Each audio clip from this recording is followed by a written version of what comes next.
Të respektuar shikues të televizionit Dielli dhe ju dëgjues të Radios Kosova e Lirë.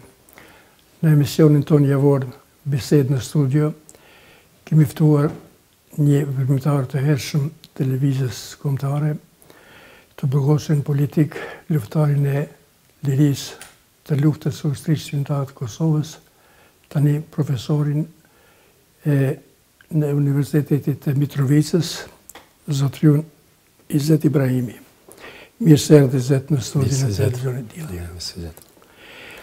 E kemi praktikuar dhe praktikojmë në bisedat të tilla që të nisë rrëfimin vetë i ftuari në vetën e parë, në mënyrë që për shikuesit dhe dëgjuesit të kemë një biografi, disa dhëna jetësore, cilat më vonë do të fillojmë edhe me pyetje të tjera.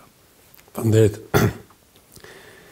Jam i lindur me të parit 1962 në Zabelin e Olt, që i bie në komunën e Drenasit. Shkollimin fillore kam kryer në Komoran, të mesmen, shkollën e mesme në Drenas, më pas kam vazhduar studimet në Fakultetin e Zgjedhtarisë dhe Gjeologjisë në Mitrovicë. Dhe pas mbarimit studimeve, kur jam graduar me titullin inxhinier, kam vazhduar studimet e magjistraturës në tjetrin fushë, dhe jam i doktoruar në shkencat teknike, gjithsesi në gjeoshkencë dhe materiale. Kjo sa i përket asaj pjesës profesionale, ndryshe kjo pjesa tjetër më ka zënë, ta them kështu, në këtë rrugtimin e përditshëm, gati sikur të gjithë të tjerët, sikur të gjithë pjesa orientuar drejt dhe sakt.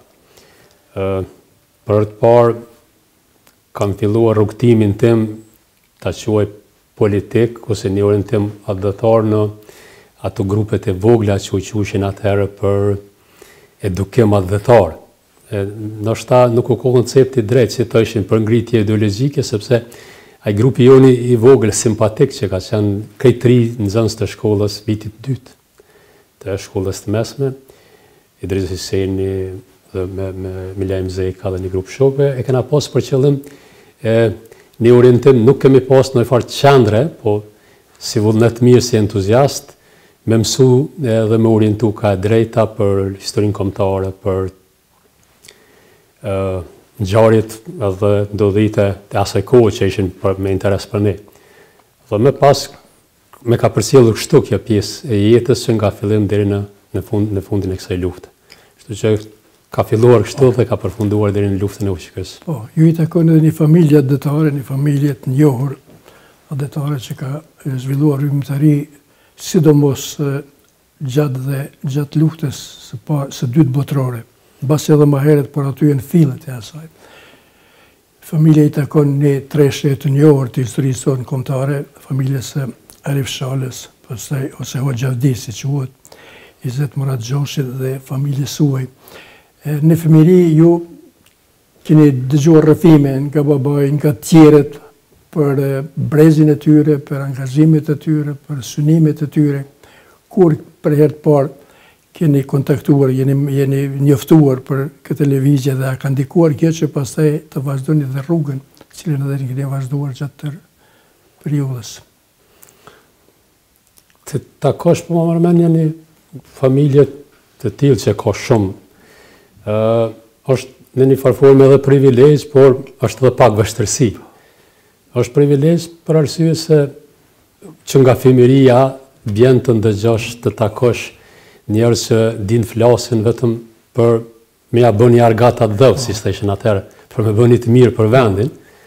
Dhe ajo të ndikon, të gjithë kanë ndikuar, edhe tonë kanë ndikuar me krijimin e personalitetit dhe me orientimin e drejtë, në rrugën e drejtë.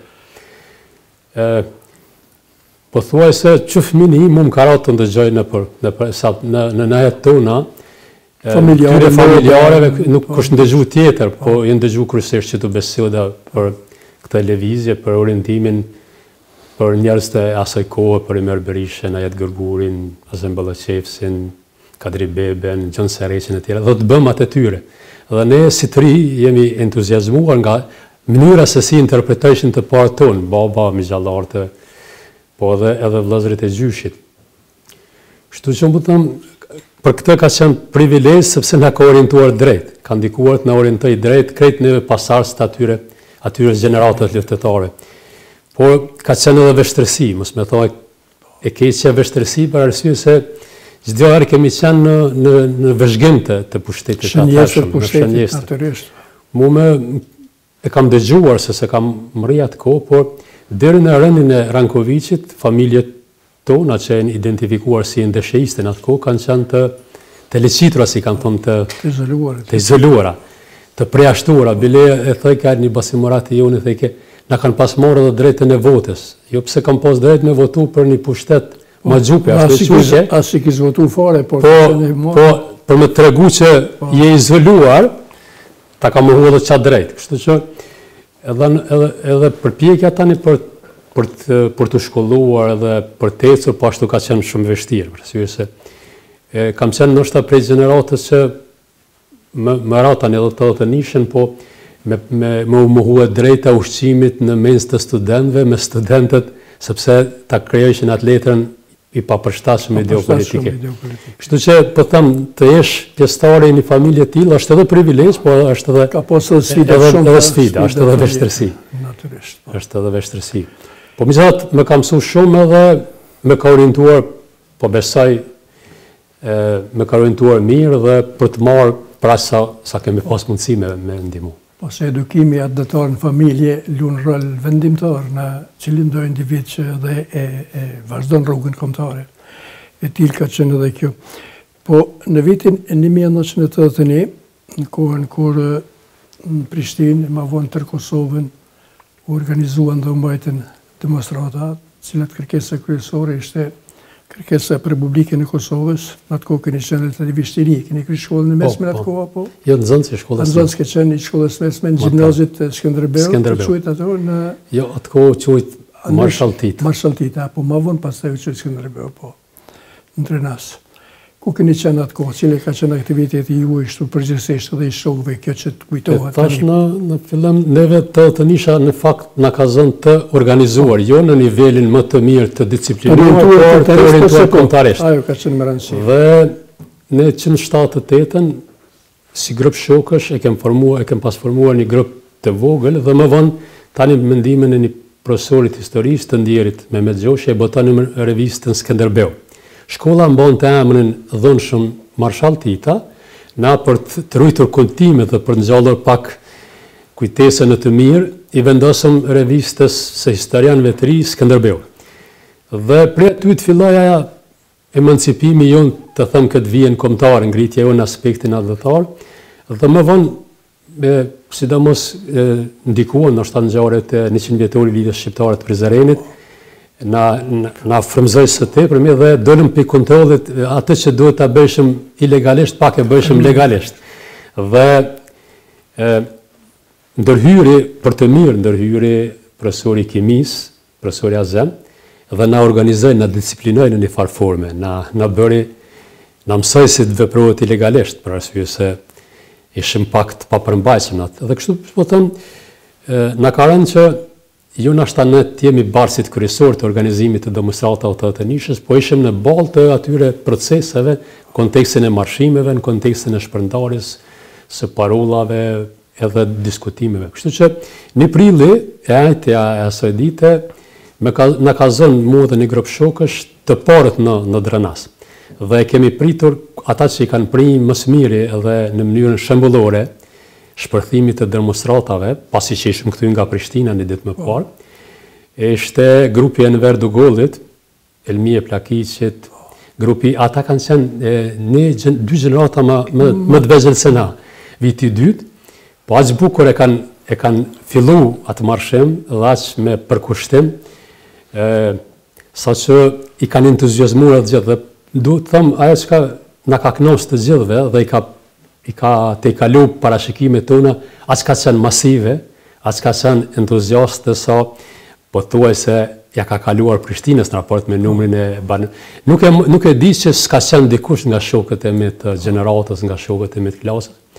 Parollat kanë qenë as të artikuluara mirë, deri ka ardhur grupi i dytë që ka qenë grupi i maturantëve, pak më të pjekur, por them barrën kryesore të fillimit, atij fillimit të vështirë, e kanë bajt Enver Dugolli, Elmi Plakaj, Anusha Zeugaj, dhe një grupi nxënësve, shumë entuziast, shumë disiplinuar dhe shumë në rregull në kontekstin për çfarë ishim nis.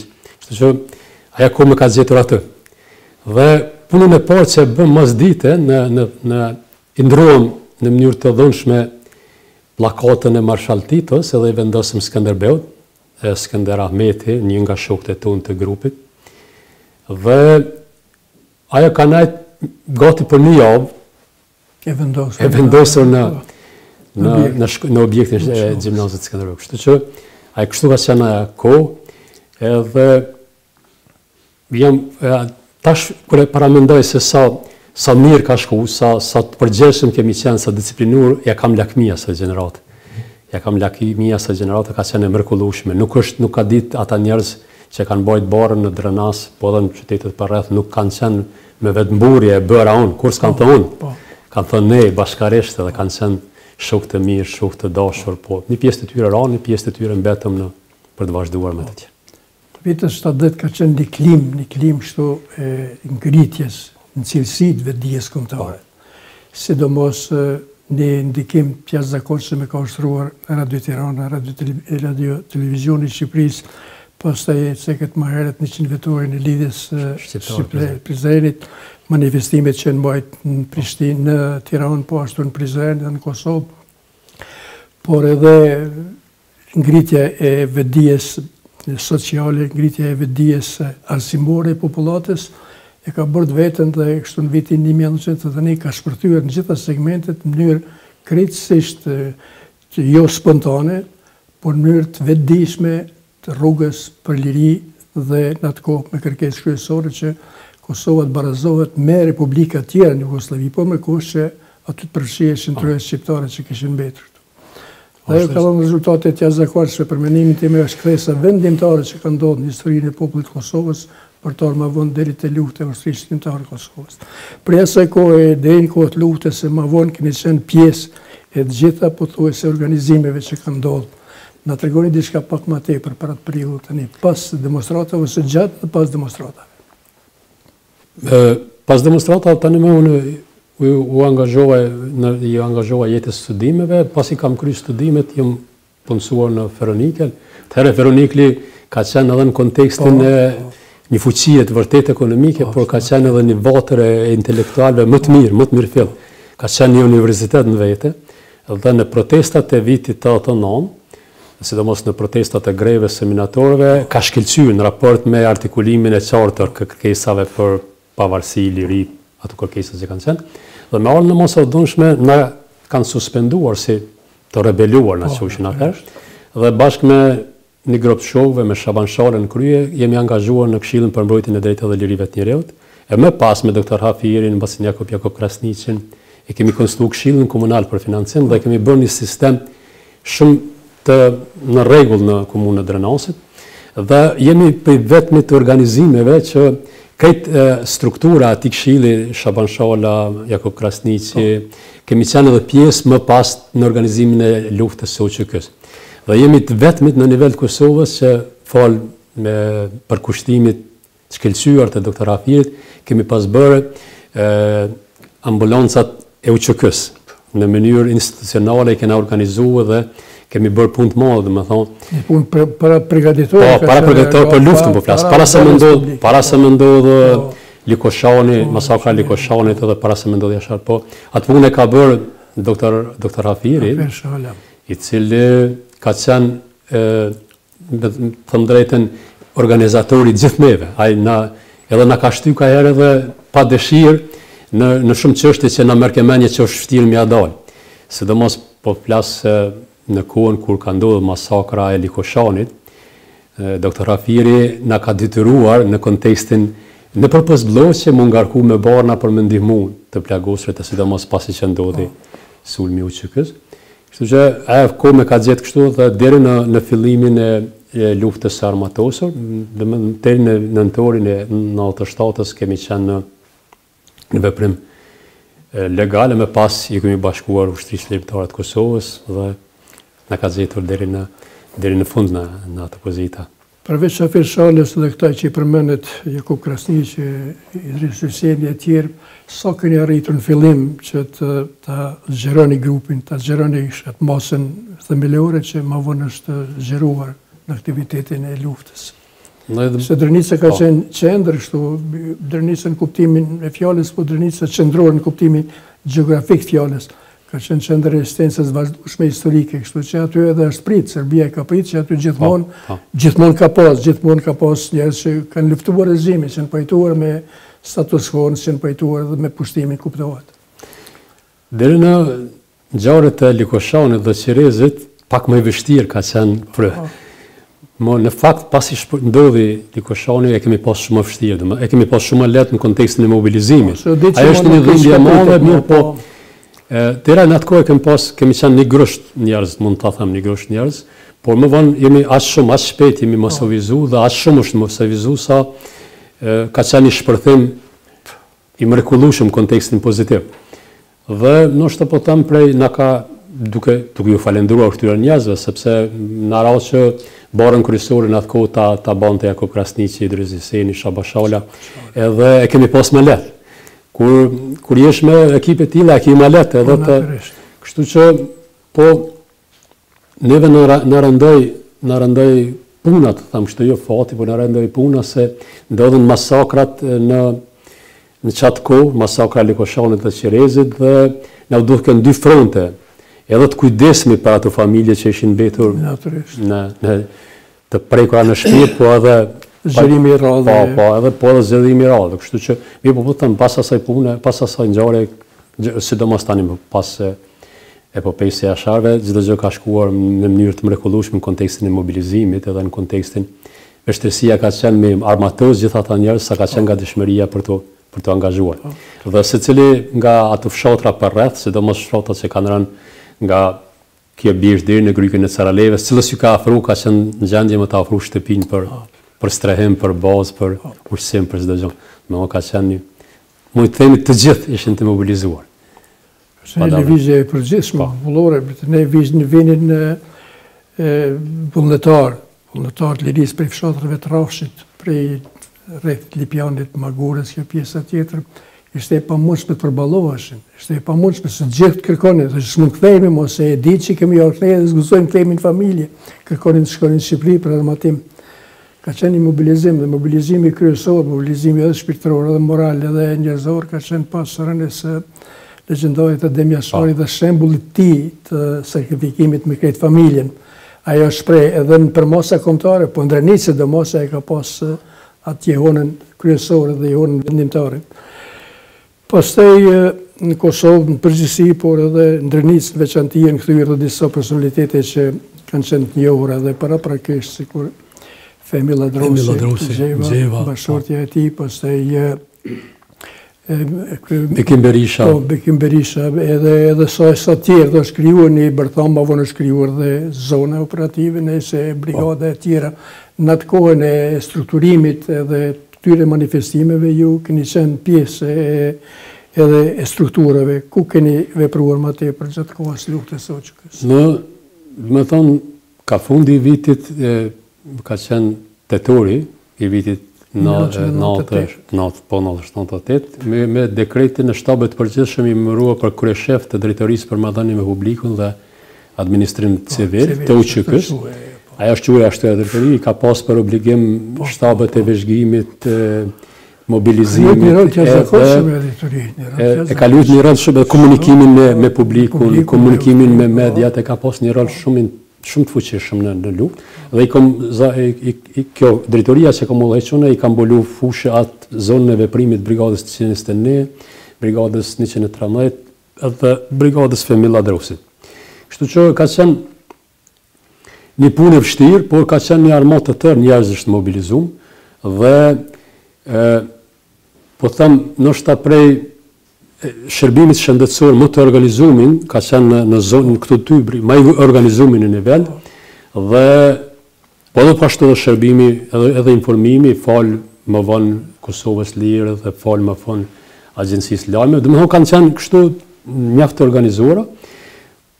Kjo na ka përcjell deri me përfundimin e luftës kam qenë në këtë pozitë. Pas luftës kam qenë i angazhuar në qeverinë e përkohshme, sekretari i komunës, i emëruar, i dekretuar atëherë deri në zgjedhjet e lira. Cile ka qenë vështirësitë në vërtet edhe vështirësitë edhe detyrat edhe ato pas lufte për herën në qeverinë e përkohshme kur jeni emëruar kryetari i komunës Drinasit, kur shumë shka ka qenë e shkatruar popullata, një pjesë në Mali, një pjesë jenë larguar krejtësisht nga Kosova, jenë kthyer. Cilat kanë qenë ato angazhimet e para, me kë jeni angazhuar më tepër në atë segment?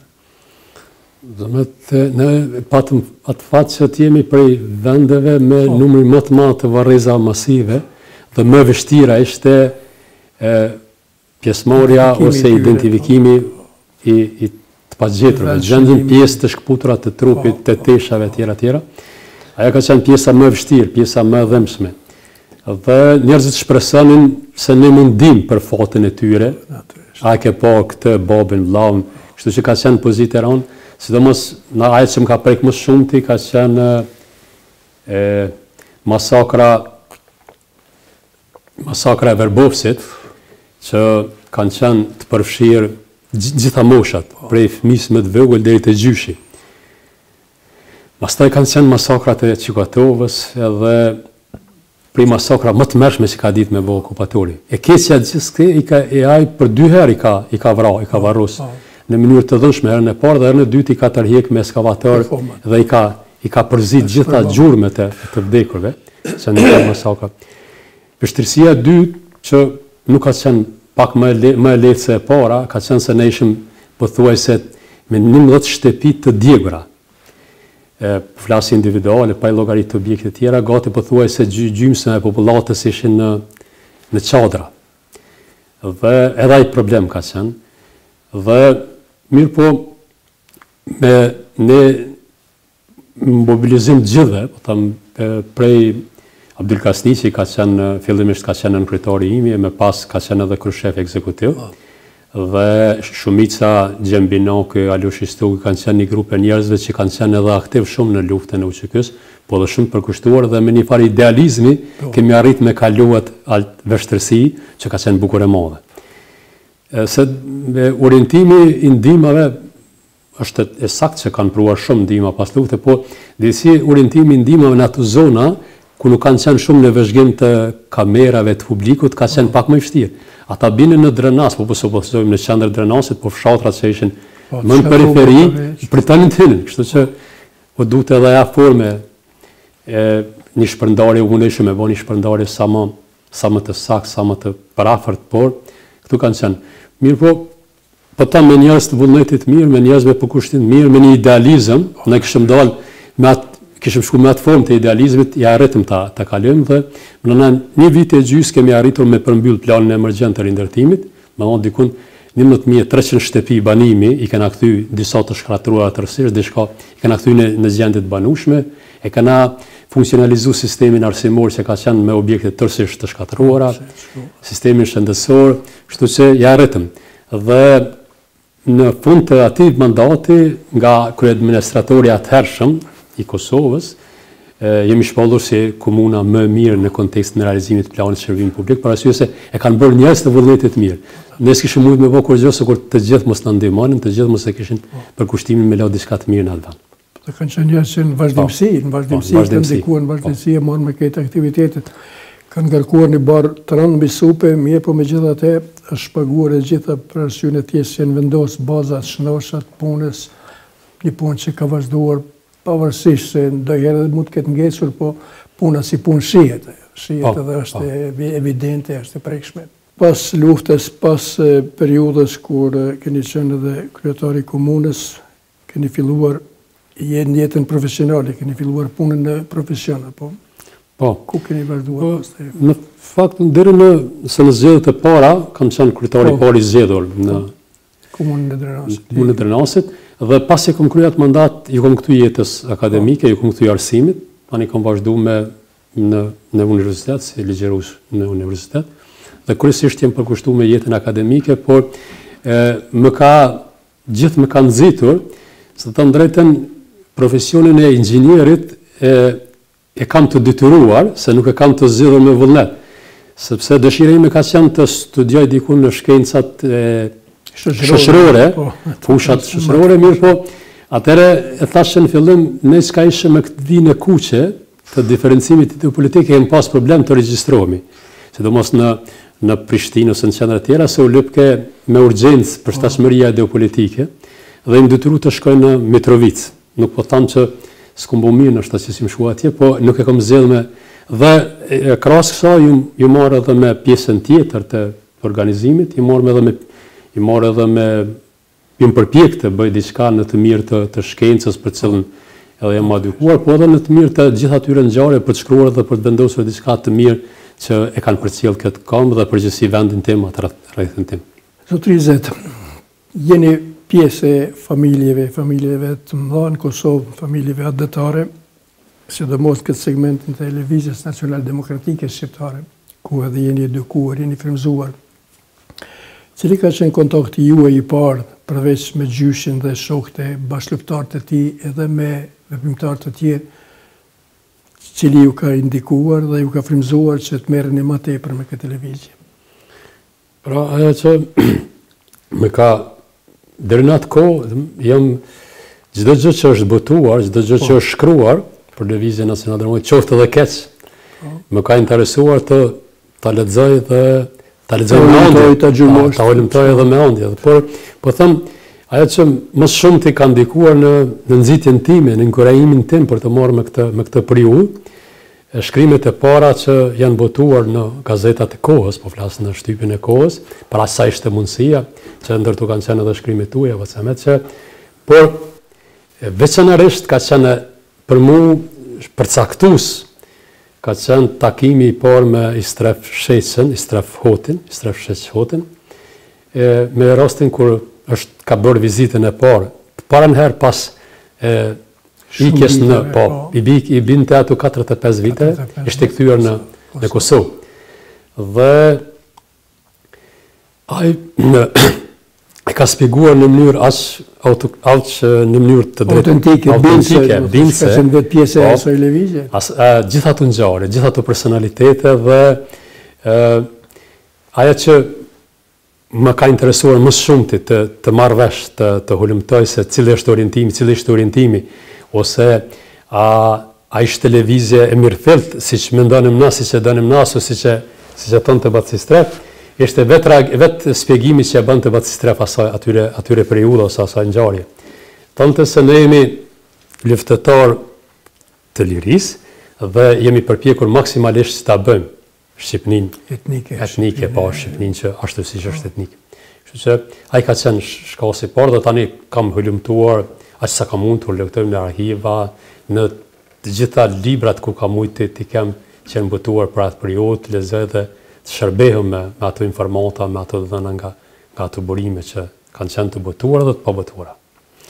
Deri tani ka mjaft botime, ka mjaft monografi, ta quajmë mjaft, po janë autoriale, kryesisht autoriale, nuk kemi një përpjekje institucionale të krijimit një platforme, një baze me cilën duhet të studiohet kjo lëvizje, e cila gjithsesi është njëra ndër lëvizjet më të rëndësishme të historisë së kombit shqiptar në përgjithësi, në veçanti të pjesës Kosovës, Maqedonisë, pjesëve tjera që në vitin 1945 u rikthyen prapë nën pushtetin e Republikës Federative të Jugosllavisë, si quajnë atë kohë. Po, a mendoni ju se institucionet kanë obligim, kanë detyrë, në radhë parë Instituti i Historisë, po dhe institucionet, ministritë e ndryshme përkatëse që merren me të kaluarin, që merren me historinë, që merren përgjithsisht me probleme të tilla, duhet të angazhohen dhe duhet që këtë lëvizje në mënyrë institucionale të vënë në binarë të vetë, në mënyrë që të fillojë të mësohet edhe në tekstet shkollore të historisë së kombit shqiptar. Mendoj që jeni edhe vetë profesor akademik, jeni pavarësisht se është orientimi tjetër, s'ka lidhje ajo, me rëndësie që sa keni ju njohuri dhe sa mendoni ju se duhet të avansohet ky problem të shkojë në vijën e vet. Po mendoj vetëm që po duhet të jetë detyrë e institucioneve të Republikës Kosovës, e këtij shtetit të ri të formuar që ta ndriçojë sakt, përveç atij obligimi që e ka ta liroj nga gjitha etiketa që i kishte vënë historiografia zyrtare e kohës së Titos, ka për obligim që ta ndriçoj sakt dhe ta vënë në vendin e merituar. Për arsye se nëse e analizojmë me gjakftofsi edhe me një analizë të mirëfill shkencore, pasardhësit e atyre familjeve, atyre gjeneratave ju ka rënë barra të bartin gjitha proceset të mëparshme. Ata shumica, po them, atyre familjeve kanë qenë barës të ngjarjeve të të nishit. Shumica barzëve të ngjarjeve të të nishës kanë qenë barës të të nënës dhe shumica këtyre kanë qenë barës të luftës së QK-s.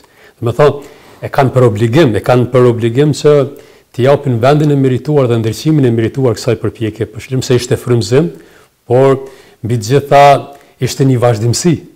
Nuk mund ta kërkojmë, ta trajtojmë si të shkputur, po një vazhdimsi e gjitha përpjekjeve dhe po mendoj që deri në këtë dëshiroj të jem i gabuar, po edhe trajtimi aktual që i bëhet nga një pjesë e historiografisë aktuale nuk është i saktë, sepse halot vazhdon të quhet si lëvizje e pa kokë, që për mendimin tim nuk janë të sakta sepse ajo kishte kokë, ishte tamam me kokë. Kishte projekt, kishte program, kishte pozicion të qartë kombëtar. Ishte organizuar, ishte çdo gjë kishte me kohë, por e ka thënë edhe shumica, por më ka rënë ajo thënia e fundit që ka thënë Ibrahim Lutfiu, në kujtimet e tij ishte luftë që s'kishëm çare pa bërë. E para për t'i dëshmuar botës se Kosova është 100% shqiptare. Dhe duhet të luftojmë që t'i lëmë një argument gjeneratave që vinë për të luftuar, për të kërkuar gjakun e baballarëve që kanë rënë për Kosovën. Kështu duhet t'ja dëshmojmë që këtë rikupim Kosova nuk me pranën vullnetshëm, por dhunshëm. Kështu që ai ishte sakrificë e madhe, po pa sakrificë, për ndryshe ndoshta rrjedhat e historisë do të ishin krejt ndryshe pa sakrificën e tyre. Përveç shumë dokumenteve, për mendimin tim dokumenti bazik që tregon pozicionin e Lëvizjes Nacionale Demokratike Shqiptare ka qenë pjesa e hetusisë të Gjon Sereqit në shkurt të vitit 1947, kur e bën një ndarje historike, një ndarje kapitale se cila ishte Lëvizja Nacionale Demokratike Shqiptare dhe cili ishte angazhimi dhe cili ishte synimi final i saj.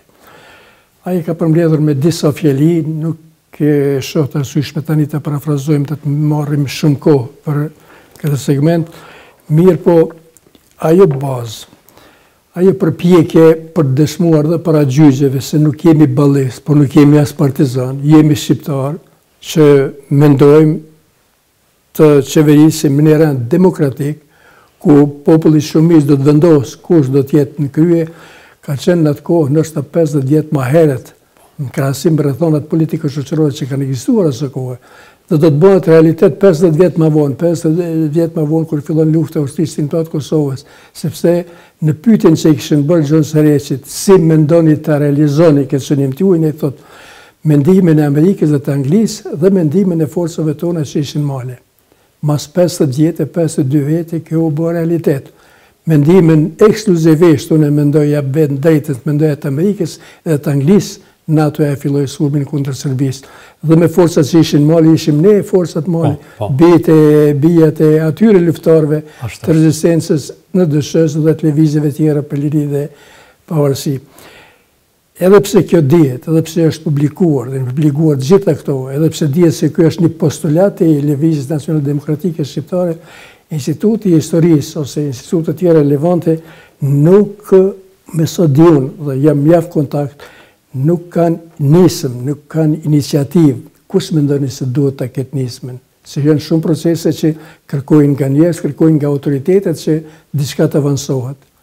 Se është moment, dhe atë moment mas mirë e dinë ata që e kanë përjetuar në kurriz, ata të cilët kanë fakte, dhe fakte dhe dëshmit janë zbuluar mjaft shumë për në dëshë.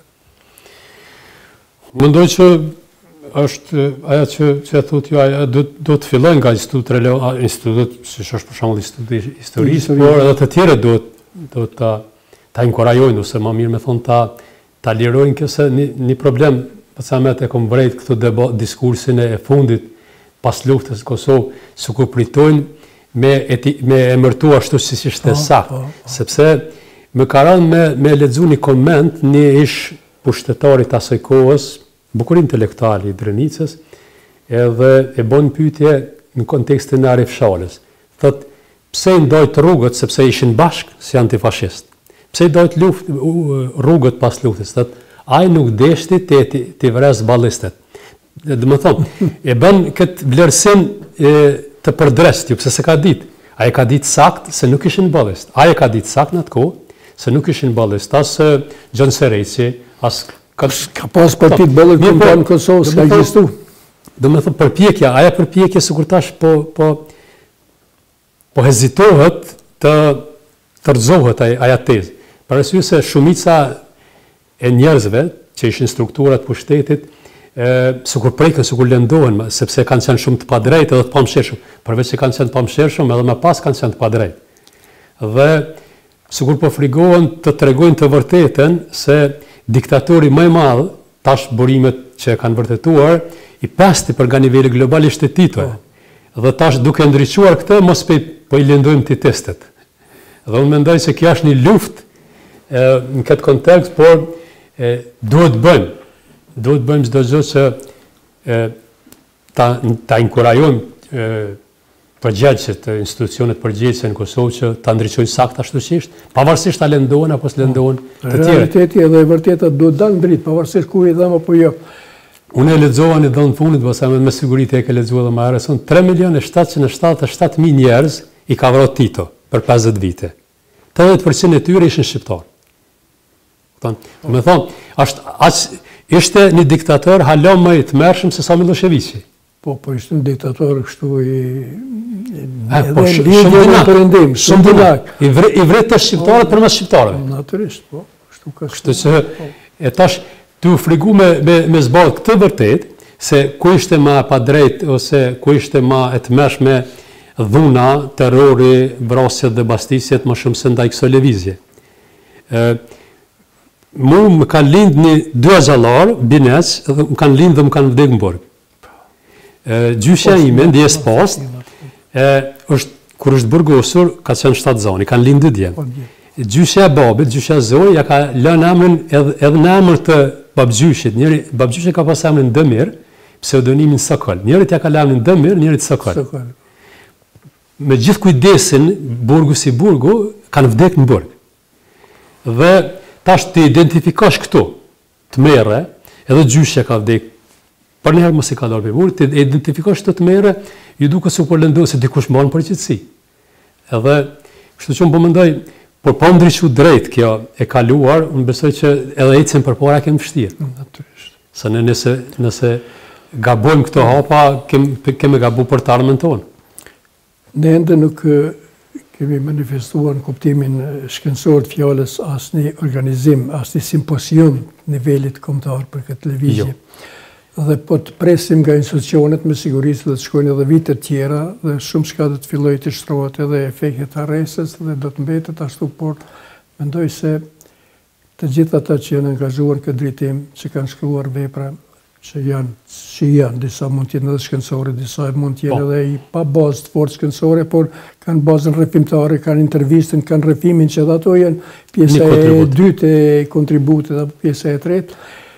Pa një simposium t'il nivel, fillimisht në nivel kombëtar, jo vetëm nivel Kosovës, po Shqipërisë, Maqedonisë dhe pjesëve ku i ka pas bazët e veta, komitetet e veta, Lëvizja Nacionale Demokratike Shqiptare, është e vështirë edhe për institucionet, se duhet të ekzistojë një bazë që manifestohet shkencërisht, që evidentohet me publikime, që evidentohet me këtë literaturës, literatura mjashtë e vëllimshme, në mënyrë që Instituti i Historisë, si pas regullat veta, si pas statusit veta, por regulores punës, të nisë këtë problem.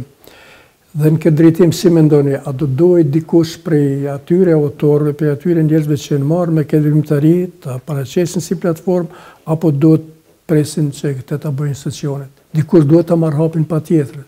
Nëse kjo apsmirët, kaluar 20 vjetë dhe mund kaluar edhe shumë vite tjera dhe asgjë s'kemi në këtë drejtim. O mërmën e vësamet se do t'y bie për sakrificë atyre që e kanë fillu me vazhdu, për arsye se... Ashtu ka shkuar gjithë të Ka shkuar gjithë. Dorën kryesore ka që e nisë.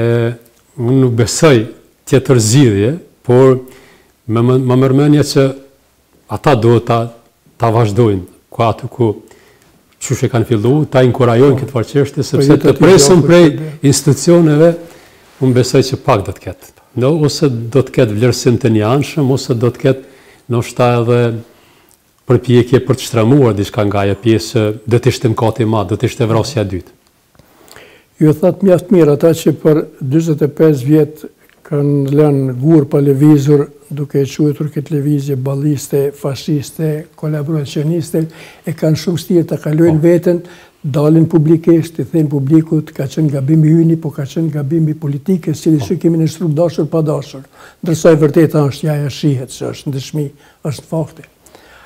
Të gjithë këta që u dënuan dhe që me qindra e mira në Kosovë prej vitit 1945 dhe në vitin 1951, kur bie Hasan Remniku në prit, dhe më thonë është e periudhë, përmbyllet e periudha, pjesa tjetër pastaj fillon me lëvizje tjera, me lëvizje të reformuara, deri te lëvizja revolucionare bashkimi e trojve shqiptarët e basat dhe mdemoqët të tjerve, bazën e ka në këtë lëvizje, në atë periudhë. Dhe tashti ajo periudhë, ndryqimi e saj periudhë vend pikpyetje historinë zyrtare të shqiptarëve në Kosovë, ndërsa historinë jugoslave po se po e ka vend pikpyetje gjithë madhe. Sepse për të dënuar shqiptarët, ma letë, janë shpallë kolaboracionist dhe ballist. Me ligjin ndërkombëtar të luftës ka mund të vritet pa gjykim, të gjykohet ose të dënohet me deri 20 vjet burg, po me burg prej deri 20 vjet. Dhe në burgjet dhe kazematat jugoslave prej vitit 45 deri në vitin e 1951 kanë kaluar me mira shqiptarë të LNDSH-s, luftëtarë thjesht, lirisë, që s'kanë qenë as partizan, as ballist, dhe të cilëve për 50 vjetë është mohuar përkasia e tyre e vërtet ideologjike dhe kombëtare. Është saktë.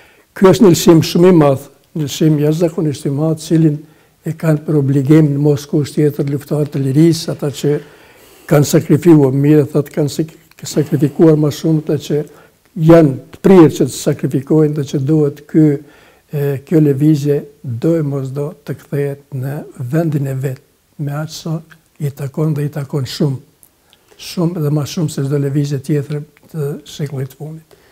Normalisht pacientët më lehtë është të kërkosh falje, të kërkojnë falje gjithë ata që kanë bërë një gabim, po them të shtyar ose të motivuar apo me dashje, se sa ta lësh këtë pjesë, këtë formë të anatemuar ose të shtramuar, sepse kjo është gabimi më i madh, sepse të kërkosh falje nuk po mërmenje që është dobësi, përkundër është reflektim. Dhe unë besoj që ta duhet të reflektojnë gjithë kjo pjesë që ka përfaqësuar atë.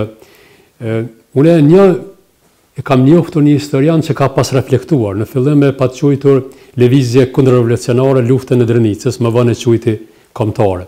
Dhe ja konsideroj në rreth gabimit në një kontekst, se ka reflektuar. Kështu që unë po mendoj që duhet të ketë edhe në këtë pjesën e mbetur të historisë se hala tash nuk e quajnë më atë gjuhën që e quajnë më parë, por e pa kohë, e pa orientuar e tjera të kërkojnë falje dhe të orientohen drejt të ai burimi që është, sepse ka mjaft fakte, ka mjaft argumente që e vërtetojnë si lëvizje shumë e drejtë, si lëvizje vërtet kombëtare, si lëvizje vërtet kombëtare pa asnjë pikpyetje, pa asnjë dyshim. Kemi ende në jetë edhe një ndër veprimtarët e parë të lëvizjes nacionale demokratike, zotëri Recep Bunjaku, Bat Recep Bunjakun, i cili fillimisht ka qenë dënuar me vdekje, po shkatim mirë, por nuk i kishte 18 vjetë. Dhe me një dokument gjendej se ishte 17 vjetë e 7-8 muaj, pastaj dënimi u kthye me 20 vjetë burg.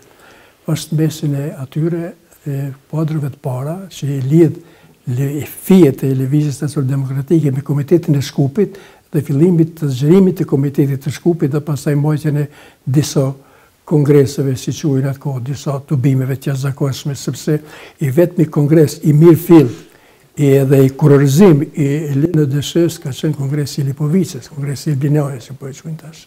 A i ka grumbulluar të gjitha rëmimet politike me një platformë të vetme. Ishte e funit aja, ishte e funit çka të bëjmë. Një platformë të vetme dhe shumë mirë e shkruar, shumë mirë analizuar dhe me një orientim shumë strategjik. Shkencor. E nivelit kohës, e nivelit demokratik kohës. Këtu në vitet 90, më kujtohet pa të botuar një fejton në gazetën Bujku në atë kohë, për Kongresin Lipovicës dhe për disa nga luftëtarët e rrethines Lipjanit. Aty ishte ma tepër, jo e lëvizjes përgjithësi, po e rrethines Lipjanit, cilët ishin diskredituar familjarisht, ishin shkatruar, ishin dënuar me burg, ishin vrarë por shkatruar. Dhe pastaj me profesori ndjer Muhamet Piraku ma herët kishte votuar lëvizje librin Mulla Idris Gjilani dhe lëvizja e Ristinës Kombëtare të Kosovës Lindore, që ishte baza për shkrimin apo rishkrimin e historisë lëvizjes nacionale demokratike shqiptare. Pavarësisht se në kohën kur e botoi profesor Piraku në atë kohë, tani ndjer, nuk mund të artikulohej qartë, sikur mund të artikulohet sot, por duhet vënë një personalitet, ndoshta më tepër fetar për hir të ideologjisë kohës, edhe të lidhjes demokratike, pse jo, por edhe shtetit Jugoslav, sa e shite ndryshet, ishte ma letë e kalushme. Ma letë nështë ishte dhe për botim edhe për shumë shka. Me gjithë të e libër ka bazë, është baza fundamentale, baza e parë që është dhënë lëvizjes nacionale demokratike shqiptare dhe që ka vazhduar pastaj me shkrime e botimet shumëta. Dhe që mu më intereson më tepër është që tani, dhe konkretisht tani, jo sot, por në këtë kohën tonë, pa tjetër duhet lëvizjes edhe guri i dytë. Guri i dytë është lëvizja që kjo organizat, kjo lëvizje e përgjithshme shqiptare që pra Kosovën përgjithësi, Kosovën lindore, një pjesë të Malit të Zi dhe pjesën e Iliridës apo të Maqedonisë perëndimore, ta zërë vendin e vetë në historinë kombëtare. Në Shqipëri nuk flitet për lëvizjen nacionale demokratike shqiptare, ata e kanë atë bllokun komunist ballist. Në dysh. E ka do. Dhe ajo të ne është çuditërisht ai kanë bind Jugoslavia si janë ballista. Edhe pse partia e ballit kombëtar në Kosovë nuk ka ekzistuar, nuk ka pas parti fashiste, nuk ka pas partia komuniste ka qenë ilegale, s'ka qenë legale. Domethënë partia në pushtet ka qenë vetëm partia pushtuese, partia e fashizmit. Fashist. Dhe keqja është që këtu ngatrohet fashizmi, ngatrohet pushtimi i Shqipërisë me pushtimin e Jugosllavisë për shqiptarët në Kosovë. Pushtimi i Shqipërisë ka qenë pushtim klasik, se është i vendi i pavarur është pushtuar. Jugosllavia është ndruar një pushtues shumë agresiv, shumë barbar me një pushtues tjetër që emri reflekton si barbar, por që ka sjellë në Kosovë arsim, kulturë, flamur, armë për të mbrojtur popullatën, administratën në gjuhën shqipe. Dhe ka bërë që shqiptarët të bashkohen, jo Italisë fashiste, po të bashkohen ides për çlirimin etnik të rojeve shqiptare. Dhe realisht ishin prej Sanxhakut deri në Çemëri, shqiptarët lëvizishin lirshëm në atë kohë. Dhe populli metafore thot 3 ditë të Shqipnisë. Se thot 3 vitet, po 3 ditët, se sikur 3 ditë kanë shkuar në ato ditë. Dhe kjo në historiografinë shqiptare, mjerisht edhe në historiografinë e popullit shqiptar, dhe që është hartuar në Shqipëri edhe pjesa e anekseve që e botuar në Kosovë, thjesht është lëvizje balliste, që është totalisht e padrejtë. Dhe në këtë segment, për shembull, cili do të ishte propozimi juaj konkret me që po merrin edhe aktualisht dhe keni shfrytzuar një lëndë jashtëzakonisht kështu të bollshme për këtë drejtim, cili do të ishte mendimi çka duhet bëjnë studiuesit që kanë marrë mbi barë historikun e lëvizjes nacionale demokratike shqiptare.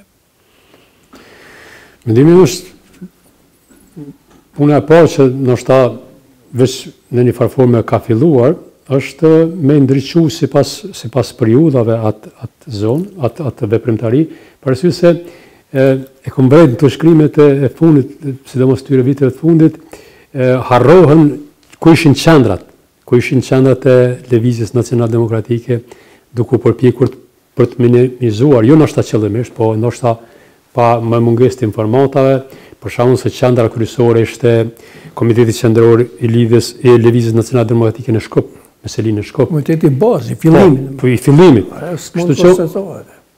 Kështu që, po them, është mirë që të fillohet ndryshimi mirëfillt, jo pjesë, jo të shkputura. Dhe tash ta morëm një personalitet ose një figurë të rëndësishme të asaj kohe dhe ta lidhëm krejt ngjarjen në lëvizjen nacionale demokratike rreth tij, sepse ajo është lëvizje shumë masovike, shumë e organizuar dhe një individ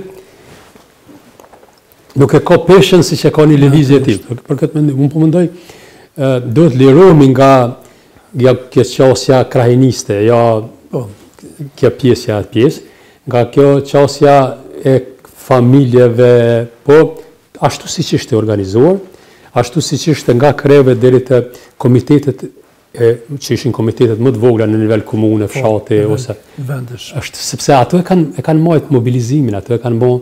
Për shembull, më ka rënë shpeshherë me dëgju ose me lexu nga një pjesë e njerëzve ndoshta s'po them që janë qëllim keq, po të pa informuar se organizu Kongresi Lipovicës. Në fakt është organizuar, po e kanë bërë që ato komitetet lokale që kanë qenë, për shembull, komitetet që kanë qenë të organizuara në Petroshtic, në Kos, në Komoran, në Sankos. Këto e kanë përbozën, ato e kanë siguru, ato i kanë siguru terrenin, ato i kanë bërë shpërndarjen e materialeve, kanë bërë gjithë ato.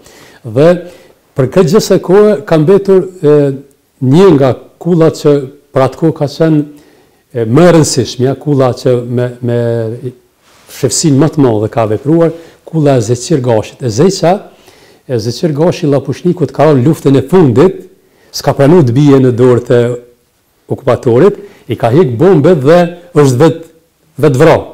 Për arsye se ju ka shkruar municioni. Ai ka thënë, kulla tina, makina e shkrimit e ka përshkruar kur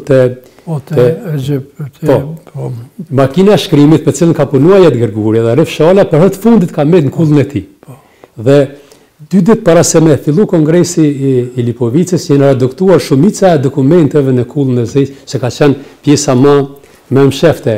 Kështu që janë do personalitete që kanë mbetur në harres, s'po them qëllimisht, ndoshta pa burime që duhet ata të ndriçohen, sepse janë pjesë e rëndësishme, ndoshta jo e kreut, po e rëndësishme e mbajtjes së sekretit e organizimit edhe. Kështu që unë po mendoj që duhet në mënyrë të përgjithësuar me u liru ka kjo mi morë meritat krahina, mi morë meritat individi. Kemi në një prirje bajraktare, atë fisnore. Kena dëmton më shumë ti. Na dëmton, ose na vënën me drejt qëllimit. Për shembull të 3 komitetin vërtet i Shkupit, pastaj programi thjesht idealist i pavarur kontari Senterpezës. Senterpeza është thjesht një ideator, nështë edhe pa e njohur mirë komitetin e Shkupit, apo të merë Berishës, vjen të jetë ideja se këto janë komitete nacional qëllimtare, po jo komitete partizane, komitete jugoslave, por janë shqiptare për shtirimin dhe bashkimin, se gjithë ata kanë pasur synim bashkimin kombëtar shqiptare me Shqipërinë. Kjo ka qenë tendenca jonë prej vitit 1913, kur janë nda ato krahina dhe kanë mbetur si tilla. Po tani ju keni dikun jeni ka përfundimin base i monografisë, për një monografi me e vëllimshme për LNDSH-n përgjithësi, por me segment veçantë në Treshën, për që ne përmendëm.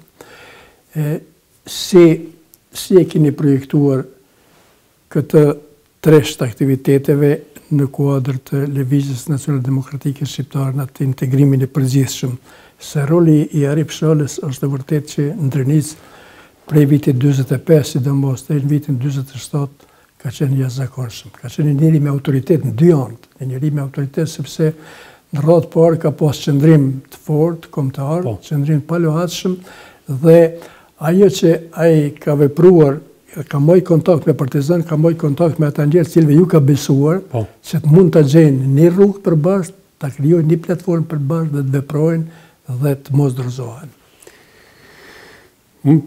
Përpjekur po flas prej atyre, sepse që nga viti 1992 kanë filluar të grumbulloj dëshmi, intervista të njerëzve që kanë qenë asaj kohe të bashkëluftëtarë të kësaj treshe. Dhe e kam parasitur në kohën kur Arif Shala Hoxhavdia është angazhuar si imam në xhaminë e Korrëticës, si hoxh në xhaminë e Kroatisës të ngrisë me tepet e para të gjuhës shqipe. Është prej njerëzve, përsa me që kam takuar shumë nxënës ti. Ishë nxënës të ti, tash një pjesë janë të ndjerë. E kam takuar mësuesin Vesel që kam pas fat ta kam mësues edhe unë. Thonë të përveç që në mëson të abetaren në metep, e ngriste në fillim të çdo ore flamurin kombëtar.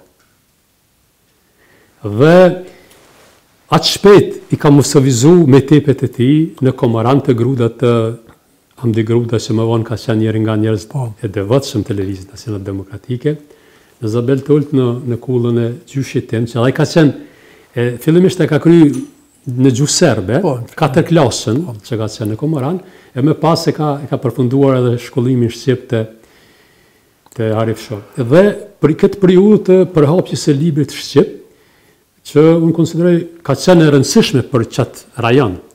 E kam përshkrujt rolin e tyre në shpërnguljen, në aksionin kundër shpërnguljes së shqiptarëve në Turqi, që pashtu kanë pas një rol dominant.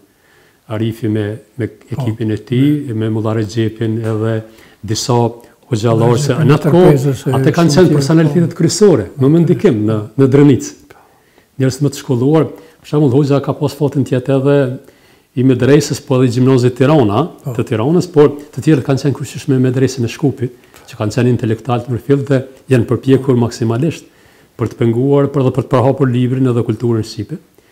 Kam vazhduar që është një hap i rëndësishëm që ka bërë ky në krye me Barishon, shkollën e parë shqipe të vjeçare, pasi që ka ardhur ajo koha që tham e pushtimit nazifashist në Komoran. Shkolla e parë shqipe të vjeçare është pikërisht me kontributin ose në firmën e Arif Shalës dhe në Sankaf 2 shkollat më të rëndësishme që kanë qenë në atë rrethin.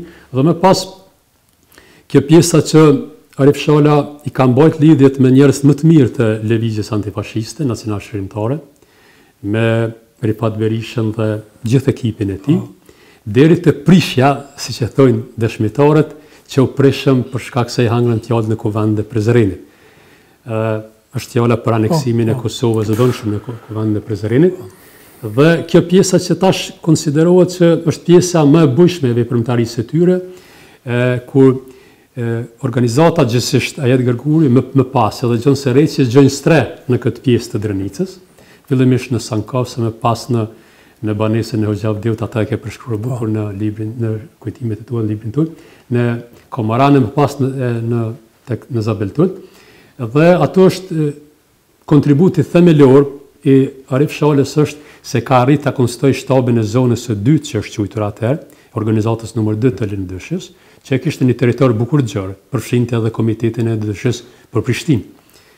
Dhe deri në kontributin e tij në mënyrë të drejtë për drejtë një pjesa e lëvizjes e organizatës numër 1 shtabit në luftën e Shapollushës dhe në mënyrë pashtu shumë indirekte të mshefca në atë kohë lunte rolin e komandantit të stacionit policisë në Komoran, të Arif Shalës, dhe përfundoi me këtë pjesë deri në Kongresin e Lipovicës dhe roli i tyre në Kongresin e Lipovicës.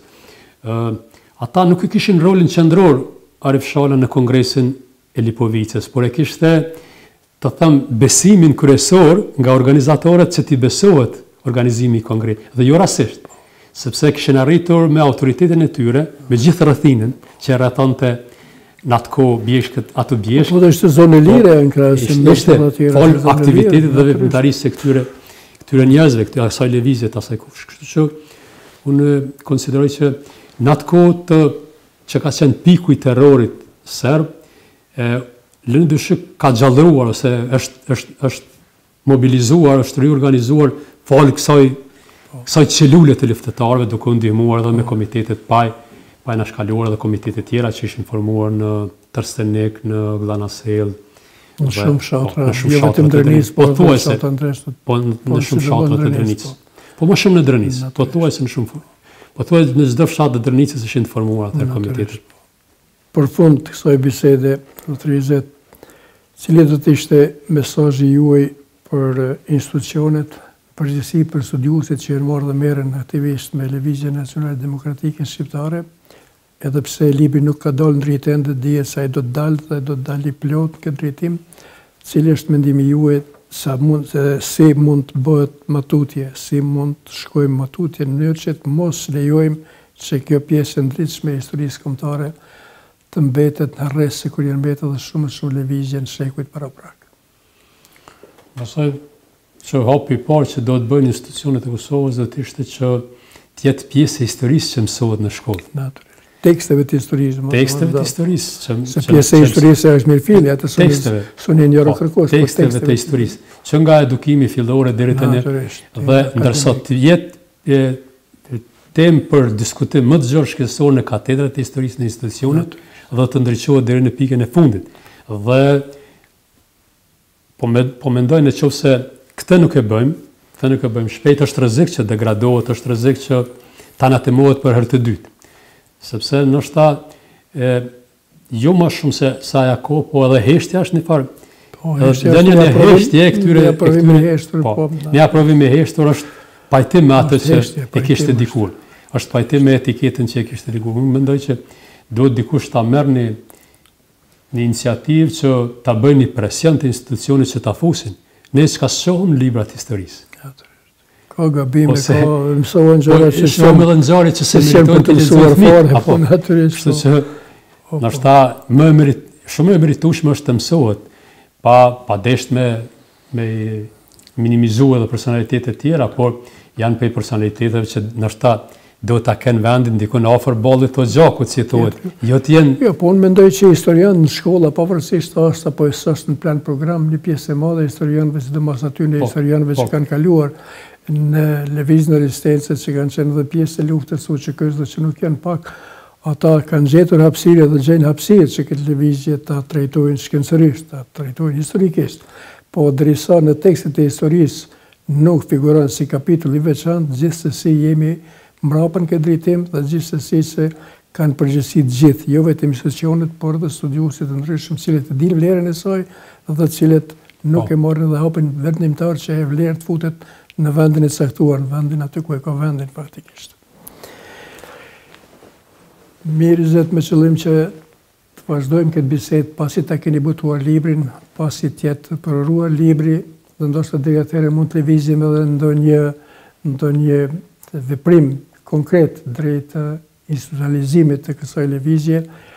Për sot falenderoj shumë për bisedën, falenderoj shumë për gjitha këto që i keni vënë në spjegim deri tani. Faleminderit shumë, Samet, për mundësinë që na ka dhënë me paraqit atë që mendojmë për atë pjesë në mediumin tuaj që tash është bërë edhe joni. Po natyrisht është i gjithë shqiptarëve liridashës, është medium. Të vëdilli tash për ne dhe është sikur atëherë në atë kohë ndoshta pe bëj një krahasim tepër. Me ondje shkoj shumë, udhtoj shumë se kap ke të na të vëshën. Do kemë shkundi vllak, për të vëshën. Po as me ondje nuk la lot të rruga, kështu që na ka mbetë vetëm ja dritare që na kujton shumë edhe na mon atë frymën që duhet na mbaj gjithë. Faleminderit shumë për të që më ka dhënë mundësinë. Faleminderit për konsideratën e përgjithshme. Kjo ishte biseda që zhvillua me profesorin Izet Ibrahimi, lidhur me jetën dhe një pjesë të veprimtarisë së tij e veçmas për kontributin që ka dhënë dhe po jep për lëvizjen nacional demokratike shqiptare. Miropafshim në emisionet e radhës.